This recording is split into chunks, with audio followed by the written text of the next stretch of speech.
Wife keeps tying my boots, despite requests. Not to lessen backfires. My wife is a neat freak, always has been. She throws notes on my desk out assuming they're garbage. My belongings get rearranged to the point where it takes me hours to find them. It's something I've come to accept. I'm not happy about it, but we have a pretty happy marriage on the whole. I am a volunteer EMT, and I keep my boots unlaced up against the wall next to my clothes hamper so that I can throw them on along with my uniform if a call comes in during the middle of the night. Well, my wife has taken to tying the boot laces when she sees them untied. Not only does she tie them, but she tightens them and double knots them to the point where I need to undo the knot, open up the boots, and let a little slack out to fit my feet into them. I ignored it the first 2 times, but the third time she did it, I made it a point to bring up to her the next day. I very calmly said, "Hun, I appreciate that you want everything neat, but please do not touch my boots in the future. Time is of the essence when I'm going on a call, and at 2 in the morning, I don't have the time to unlace them and open them up. It's not just a minor inconvenience, it's people's lives, so I would appreciate it if you left them alone." She rolled her eyes, said I was being dramatic, and that she wouldn't help me out by keeping my things neat in the future. Well, she never stopped. No matter how many times I've asked her, told her, begged her, she just laughs and says, "Well, you know how I am." The other night, a page went out for a CPR in progress. I went to throw my boots on, and they were, once again, tightened beyond recognition.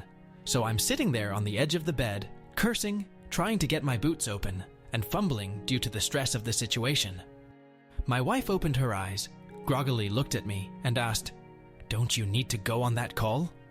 I know I was in the wrong here, and I regret it.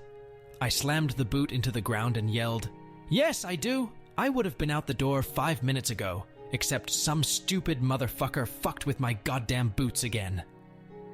My wife got up without another word, walked into the bathroom, and slammed the door. I got my boots open and went on the call. By the time we arrived, the police had gotten her back, so I didn't have to do CPR, but I was sweating and shaking thinking my delay could have cost a life. I got home and my wife wasn't talking to me. She ignored me the entire day until we finally sat down and talked. She said I had scared her with how angry I got, that she thought I was going to hit her, and she didn't know I was capable of getting so angry. Note: I have never raised a hand to her, nor have I ever yelled at her before. I am absolutely not a violent person in any way, shape, or form. I apologized for yelling at her and acknowledged that I hadn't meant to snap at her. I was frustrated with the situation, as I needed to get to the person in need of CPR as soon as possible, and it was a delay that didn't need to happen. I once again pleaded with her not to touch my boots because lives were literally on the line. She told me that if I was going to overreact and make her afraid, then she would never touch my boots again, because she didn't want to live like that. Last night, before I got into bed, I had a sinking feeling, so I went over and checked my boots. I was very disappointed to find them tightened up again, so I decided to show her how it felt.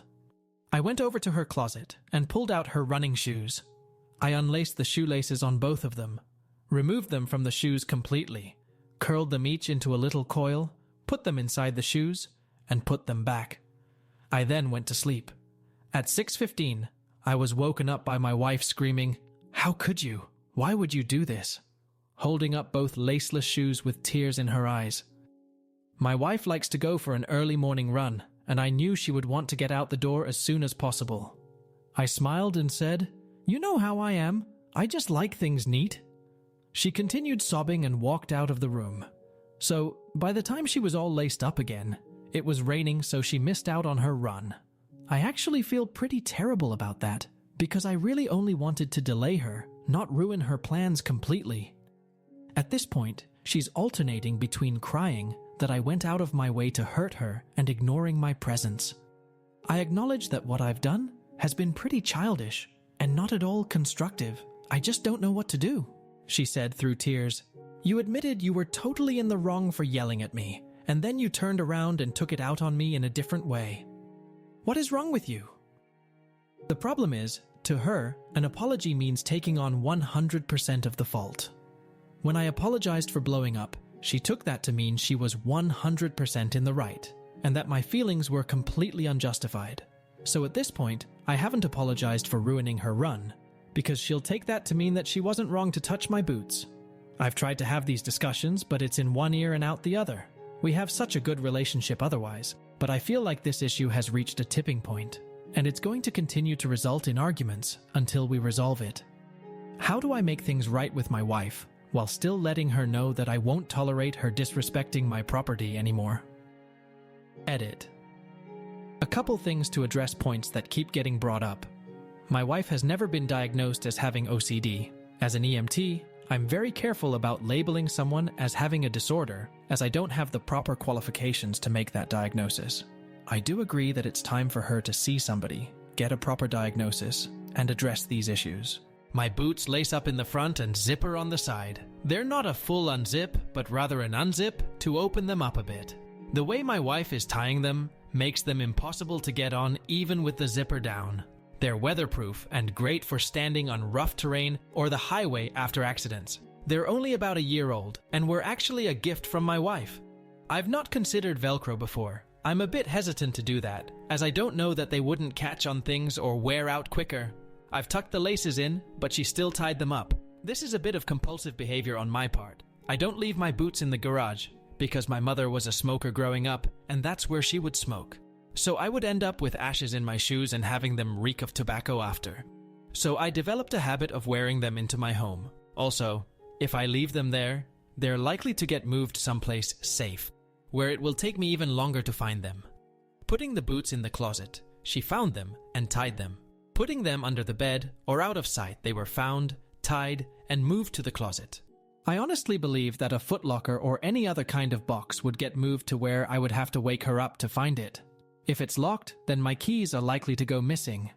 For some reason, sitting on my dresser is not appropriate, but in the pocket of a jacket downstairs in the closet is. I am likely going to start putting my boots in the car, though I had to laugh at the people suggesting decoy boots. As much as it may seem like it, I'm not living in a spy versus spy cartoon. I am a volunteer EMT. We respond from home. We don't have sleeping quarters, and I work the overnight shift, so I sleep during my shift, get out of bed when a call comes in, drive to the building, and take the ambulance to the scene. This is typical of volunteer organizations. Paid EMS is more likely to have sleeping quarters or even require EMTs to be in the truck throughout their shift. Community-based EMS is more likely to take 911 calls and respond to emergencies whether paid or volunteer. Private EMS is more likely to take transport requests such as to from dialysis or chemotherapy, as well as hospital to nursing facility discharges. To those who have told me that I don't have the right to use the word life-saving, on my dress uniform, I have pins for 3 defibrillator saves and 4 for CPR saves.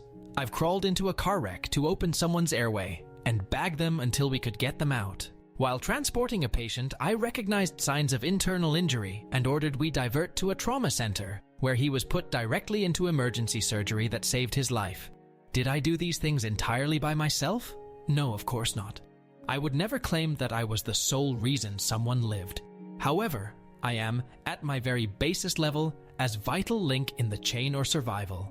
So while I can't claim complete credit for any of the things I've done, I would certainly put a lot of blame on myself if someone didn't live because of something I failed to do. I have a full-time job that I work 5 Monday, Friday outside of EMS. That is why I volunteer on the night shift. My wife works as a payroll manager for a mid-sized office. I earn about $10,000 a year more than her. We've been married for 2 years. While I lived on my own before we were married, she didn't move into the apartment until we got engaged. So I think to her, that was my place, not ours, and she didn't really touch my things. I was with another EMS organization until we moved to a new town after our engagement. When we bought the house, I joined the local volunteer squad as an EMT. My wife regards my job as part of my identity, while she sees the EMS as something I volunteer to do. She would say, "This is my husband, he is job title," not "This is my husband, he is an EMT." Thank you for all the awards on this post. You're all very kind. I appreciate so much that you took the time out of your day to acknowledge things and want to help me.